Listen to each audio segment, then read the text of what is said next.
Ombudsman ഇടപെടാൻ പ്രവർത്തിക്കുന്നില്ല. ആരുടെ വീഴ്ചയാണ്? സെക്രട്ടറി സർക്കാരുമായിട്ട് പോകും. അതുപോലെ ഹ്യൂമൻ റൈറ്റ്സ് പരിപാടികൾ കൂടിയുണ്ട്. എത്രയോ കാര്യങ്ങൾ ഇടപെട്ട് താങ്കളുടെ വീട്ടിൽ വന്നു. തിരുവനന്തപുരത്ത് ഹ്യൂമൻ റൈറ്റ്സ് കമ്മീഷൻ ഓഫീസ് എവിടെയും ബാംഗ്ലൂർ വരും. മനസ്സിലാക്കി എത്ര കോടി രൂപയാണ് ഈ അടുത്ത കാലത്ത് എത്ര ക്യാമറ പ്രവർത്തിക്കുന്നു? സെക്രട്ടേറിയറ്റിനകത്തുള്ള ക്യാമറ പ്രവർത്തിക്കുന്നില്ല എന്ന് പറഞ്ഞു. ഏതെങ്കിലും പകരം ഇതുമാതിരി അങ്ങോട്ട് ചെന്നാലും വളഞ്ഞിട്ട് അവരെ ഉപദ്രവിക്കുക. ആരുടെയും പരാതിക്കായിട്ട് നിങ്ങൾ കാത്തു വയ്ക്കേണ്ടതില്ല. ഓംബുഡ്സ്മാൻ സ്വയം കേസെടുക്കും. അനുച്ഛേദം 142 പ്രകാരം പൂർണ്ണമായ നീതി നിർവഹണത്തിന് ഏത് ഉത്തരവും പാസാക്കാനുള്ള അധികാരം സുപ്രീം കോടതിക്കുണ്ട്. മതവിദ്വേഷപരമായ കാര്യങ്ങൾ നടക്കാതിരിക്കാനുള്ള ഒരു മുൻകൈ നമ്മളാണ് പറയേണ്ടത്. ഞങ്ങളെ വാർഡിൽ ഇന്ന കാര്യം ഈ വാർഡ് പ്രദേശത്ത് കൊണ്ടുപോകുന്നത് തന്നെ പലപ്പോഴും നടക്കുന്നില്ല. അത് ആ ചുമതല സത്യമായിട്ട് വീഴ്ച വരുത്തിയാൽ ഞാൻ മുമ്പ് ഓംബുഡ്സ്മാൻ ഇടപെടാൻ പറയാം. അത് കൃത്യതയില്ലാതെ നടക്കാതെ വരികയാണെങ്കിൽ അദ്ദേഹത്തിനെ അയോഗ്യനാക്കാനായിട്ട് ഇലക്ഷൻ കമ്മീഷനോട് ആവശ്യപ്പെടാൻ അധികാരികളുണ്ട്. ഇപ്പോൾ പറയുന്നത് ബേസിക്കായിട്ട് നമ്മുടെ ചുമതല ഇതിലെല്ലാം പങ്കെടുക്കുക എന്നുള്ളത് ആവശ്യപ്പെടുക. അപ്പൊ അവരാവശ്യപ്പെടേണ്ട ചെയ്യുള്ളൂ. കുറച്ചാളുടെ മുമ്പ് ഇവിടുത്തെ ഒരു വാർഡ് സഭയിൽ വാർഡ് സഭയിൽ പങ്കെടുക്കാനുണ്ട്. അന്ന് അവിടെ പരിഗണനയ്ക്ക് വന്ന ഒരു കാര്യം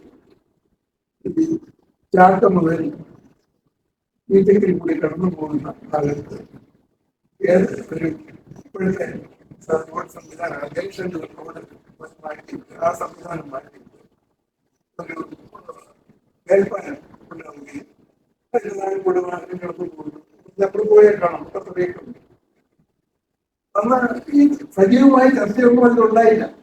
അന്ന് വ്യക്തമായിട്ട് ഇപ്പോൾ വലിയ ബുദ്ധിമുട്ട് അനുഭവിക്കുന്ന ഒരു ട്രാഫിക് പ്രോബ്ലമാണ്. അവിടെ ഒരു മേൽപ്പാലം എല്ലാം ഉണ്ടാകണമെന്ന് ശക്തമായ ഒരു തീരുമാനം വാർഡസഭ എടുത്തിരുന്നു. അടുത്ത തലത്തിൽ പോവുകയും തീരുമാനം ഉണ്ടാകും. ഇപ്പോഴാണത് ഇനി ആദ്യമേ തുടങ്ങും. എത്ര വർഷം ഇനി എടുക്കുക ഇതൊക്കെ നടന്നില്ല. അത് ഇവിടെ പോയാൽ കാണാം. ഒരു 20 മിനിറ്റ് കിടക്കാതെ ഒരു വാഹനത്തിൽ മുന്നോട്ട് പോകാൻ പറ്റില്ല. ഇത്തരത്തിലുള്ള കാര്യങ്ങളിൽ പോലും വാർഡസഭയിലാണ് ഇടയ്ക്ക് വന്നിരിക്കും. അന്ന് ശക്തിപ്പെട്ട ആളുകൾ പോവില്ല. ആൾക്കൂടെ 8 വരെ വിളിച്ചുകൊണ്ട് വന്നാൽ പോകും. നമ്മൾ ഓരോ ദിവസം പോരാ. അതുപോലെ തന്നെ റൈറ്റ് ഇൻഫർമേഷൻ കൈമാസ് ലൈറ്റ് കൊണ്ടുവരും. പലപ്പോഴും ആവശ്യപ്പെട്ടിട്ടല്ല. അതിന്റെ പുറകിലൊക്കെ വേറെ താല്പര്യങ്ങളുണ്ടാവും. ഇതുകൊണ്ട് ഇട്ട് കഴിഞ്ഞാൽ ആദ്യം സെറ്റ് ബൾബ് ഫ്യൂസായി കഴിഞ്ഞാൽ അവിടെ ഇരിക്കാം. സാധാരണഗതി ബൾബെങ്കിലും മാറ്റിയിടാൻ ഇത് കുഴപ്പമൊന്നും ഇട്ടല്ലേ. കെട്ടിടങ്ങളിൽ ആശുപത്രിയിലിട്ട് കൈമാസ് ലൈറ്റുകൾ ഇതൊക്കെ ആനുവൽ മെയിൻ്റനൻസ് കോൺട്രാക്ട് സ്ഥാപിക്കുമ്പോൾ തന്നെ ഇത് നിരന്തരം പ്രവർത്തിപ്പിക്കാനുള്ള കമ്പനിയുടെ ഒരു ബാധ്യത ഉണ്ടാക്കിക്കൊണ്ട് ഇത് ആദ്യം 4 ലക്ഷം രൂപ ചെലവാക്കി ഇന്നും ഉണ്ടാക്കി. മാസം പ്രവർത്തിക്കും. ഇങ്ങനെയുള്ള കാര്യങ്ങൾ അതിന് വേണ്ടുന്ന ഒരു അവിടെ എന്തുകൊണ്ട് പ്രവർത്തിക്കുന്നില്ല? ആരുടെ വീഴ്ചയാണ് എന്ന് പ്രവർത്തിക്കാൻ കഴിയും? ഇത്തരത്തിലുള്ള ചോദ്യങ്ങൾ ചോദിച്ച് അതിനെ ബന്ധപ്പെട്ടവരെ നിർബന്ധിച്ച് അതുപോലെ തന്നെ ശക്തമായ ഒരു സംവിധാനമാണ് ഈ ഓംബുഡ്സ്മാൻ സംവിധാനം. പഞ്ചായത്ത് മുനിസിപ്പാലിറ്റി കോർപ്പറേഷൻ തലത്തില് ഉദ്യോഗസ്ഥന്മാർ കാര്യങ്ങൾ ചെയ്യാതിരുന്നാൽ അല്ലെങ്കിൽ അധികാരപരിധി വിട്ട് കാര്യങ്ങൾ ബലാത്കാരം ചെയ്യാൻ തുടങ്ങിയാൽ ഇതിലെല്ലാം ഇടപെടാൻ 10 രൂപയുടെ ചെലവുള്ള ഒരു സംവിധാനമാണ് കോടതിയിൽ പോയവർ വലിയ ചട്ടവട്ടങ്ങൾ ഒന്നുമില്ല. ലളിതമായിട്ട് കഴിയും. അപ്പൊ അത് അവിടെ പോലും സാധാരണ മനസ്സിലാകുന്നുള്ളത്. അപ്പൊ അതിന് നമ്മൾ എന്താണ് ചെയ്യേണ്ടത്? ഒന്നുമില്ല. ഒരു പാർലമെന്റ് ഓഫീസിലെ തിരുവനന്തപുരത്താണ് ഹെഡ്ക്വാർട്ടേഴ്സ്. ഞാനുള്ള കാലത്താണ് ആളുകൾ ബുദ്ധിമുട്ട് പറഞ്ഞു. പാർട്ടി ജില്ലയിലെ പ്രസിലാണ് സ്ഥലത്ത് വരാൻ ബുദ്ധിമുട്ടാണെന്നൊക്കെ പറഞ്ഞു. വളരെ എല്ലാവർക്കും ആക്സസ് ഉള്ള വളരെ വലിയ കോംപ്ലക്സിലേക്ക് ഞാനൊക്കെ അവിടെ പോയാൽ അതുപോലെ നെറ്റിൽ കിട്ടും. അക്ഷയ കേന്ദ്രത്തിൽ പോയാല് അതിന് ആവശ്യമില്ല. അക്ഷയ കേന്ദ്രത്തിൽ പോയാലോ പിന്നെ അവിടുന്ന് ഇത് പുസ്തകത്തിൽ തന്നെ ആക്ട് തന്നെ ഈ പഞ്ചായത്ത് റൂൾസിൽ തന്നെ ഇതിന്റെ ഭാഗം അതിന് കോപ്പി ചെയ്തിട്ടാണ് ഏത് വിധത്തിലെങ്കിൽ അല്ലെങ്കിൽ അവിടെ ഓഫീസിൽ ചോദിച്ചാൽ അവിടെ ചെയ്യും. 10 രൂപയുടെ സ്റ്റാമ്പ് കൊണ്ടിട്ട് എത്ര രൂപയുടെ പ്രശ്നമാണ്. സാധാരണ കോടതികളിലെ എപ്പോഴും കുറ്റം പറയുന്ന 2 കാര്യങ്ങളാണ് നിഷേധവും ധനമാണ്. ഇതൊക്കെ ശക്തമായി മാറ്റിയെടുക്കാനുള്ള നടപടികളുടെ കൂടെ അഭിഭാഷകരെ പ്രത്യേക പ്രാധാന്യമുള്ള എന്തെങ്കിലും നിയമപ്രശ്നം ഉള്ള കേസിൽ മാത്രമേ അവിടെ കേസ് ബാധിക്കാവൂ, അവരെ അനുവദിക്കാവൂ. നിയമവും കാരണം അവിടെ ചെലവ് കുറയ്ക്കാൻ വേണ്ടി 10 രൂപയും ആർക്കാണോ പരാതികളുണ്ട് അയാൾ അവിടെ ഒന്ന് പറയുക. മറിച്ച് മറുഭാഗത്ത് പഞ്ചായത്തിന്റെ ഭാഗത്ത് ഞാനുണ്ടായിരുന്ന കാലത്ത് ഒരു അഭിഭാഷകനെ വയ്ക്കാൻ അവർക്കും ഉണ്ടാക്കി പാടില്ലായിരുന്നു. പഞ്ചായത്തിന്റെ തെരുവിന്റെ അഭിഭാഷകനെ ഏർപ്പാട് ചെയ്യുന്ന സെക്രട്ടറി സർക്കാരുമായിട്ട് പോകും. കിട്ടിയിട്ടില്ല, എന്തുകൊണ്ട് കിട്ടി? അത് തക്കതായ കാരണമൊന്നും കാണുന്നില്ല. അവിടുത്തെ കൊടുക്കാൻ കഴിയും. തെരുവിളക്ക് എന്തുകൊണ്ട് ഓർഡർ ചെയ്തില്ല. ഓർഡർ എപ്പോൾ ഓർഡർ ചെയ്യാം, ഉടനെ ഓർഡർ ചെയ്യും. അപ്പോൾ 2 മാസം കഴിഞ്ഞ് വരുമ്പോഴത്തേക്ക് പുറത്തെത്തിക്കാം. ഇങ്ങനെയുള്ള കാര്യങ്ങളിലെല്ലാം ഇടപെട്ട് ചെയ്യാൻ പൗരബോധം ഉണ്ടെങ്കിൽ അതുപോലെ ഹ്യൂമൻ റൈറ്റ്സ് 10 രൂപയുടെ ചെലവ് കൊടുക്കില്ല. വളരെ എഴുതിക്കൊണ്ടാണ് ഇതൊരു പ്രശ്നമുണ്ട് ഇവിടെ. ഈ തെരുവുകളത്ത് എല്ലാ ഹ്യൂമൻ റൈറ്റ്സിലും ഹ്യൂമൻ റൈറ്റ്സ് എന്ന് പറയുന്നത് വളരെ വിവിധമായ ഒരു കാര്യം. ഹ്യൂമൻ റൈറ്റ്സ് കമ്മീഷനിൽ പോകാം. ഈ റൈറ്റ് ഇൻഫർമേഷനിൽ വിവരങ്ങൾ നേടിയെടുക്കാം. അതിന്റെ ഹ്യൂമൻ റൈറ്റ്സ് കമ്മീഷൻ പ്രവർത്തിക്കുന്നത് PNG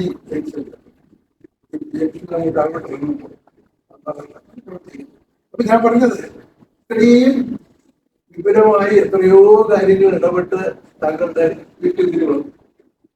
തിരുവനന്തപുരത്ത് ഹ്യൂമൻ റൈറ്റ്സ് കമ്മീഷൻ ഓഫീസ് എവിടെയും ബാംഗ്ലൂർ വരും മനസ്സിലാക്കിയിട്ടില്ല. മതിയാകുന്നില്ല. എല്ലാം എത്ര കോടി രൂപയാണ് ഈ അടുത്ത കാലത്ത്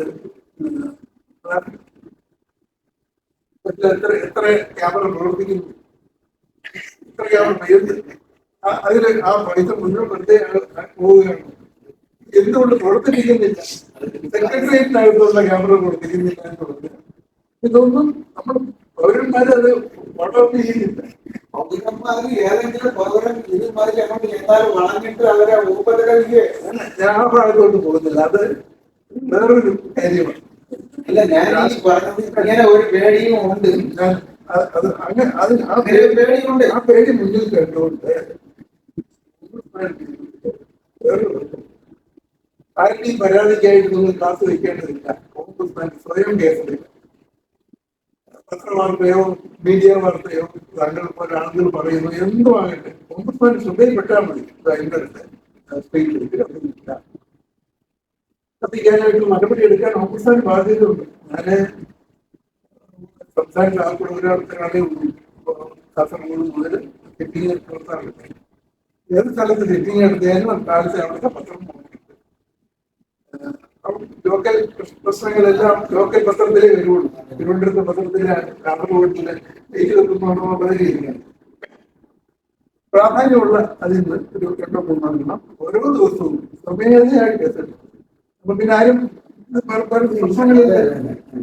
സ്വമേധ കേസെടുത്ത് നോട്ടീസ് ഒന്നും വേണ്ട, താൽക്കാലിക ഉത്തരവ് കൊടുക്കും. അതിനെ തുടർന്ന് അടുത്ത വിചാരണയ്ക്ക് അവർ കൊണ്ടുപോയി ചെയ്യും. ഇത്തരത്തിലുള്ള എല്ലാവരും നിയമം ആണത് ശരിയായി നടത്താൻ. ഞാൻ പറയുന്നത് അതിൽ നമ്മള് ഈ സമ്മർദ്ദം ഇല്ലാതെ തന്നെ ചെയ്യാവുന്ന കാര്യങ്ങളും ഉണ്ട്. പറയുന്ന ഒരു പ്രശ്നമാണ്.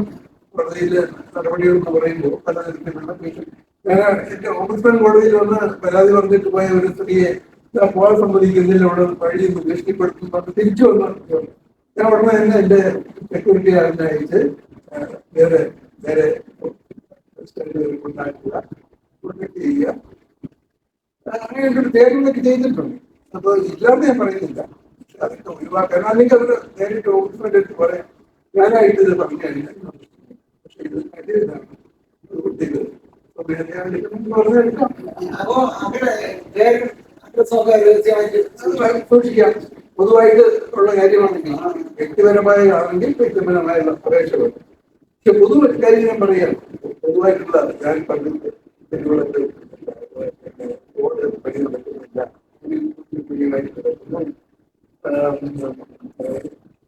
ക്യാമറ പ്രവർത്തിക്കുന്നില്ല, അങ്ങനെയൊക്കെയുള്ള കാര്യങ്ങളല്ല, നമുക്ക് പൊതു കാര്യങ്ങളാണ്. അതിനൊന്നും ഇൻഡിവിജ്വലിന്റെ ഇത് പ്രാധാന്യം.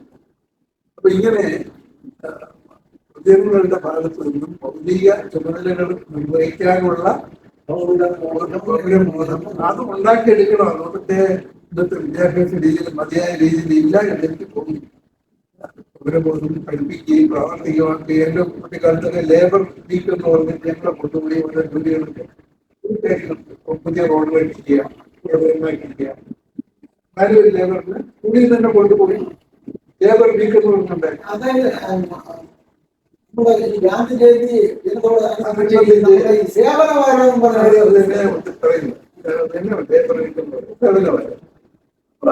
അതൊക്കെ നിന്നുപോയി.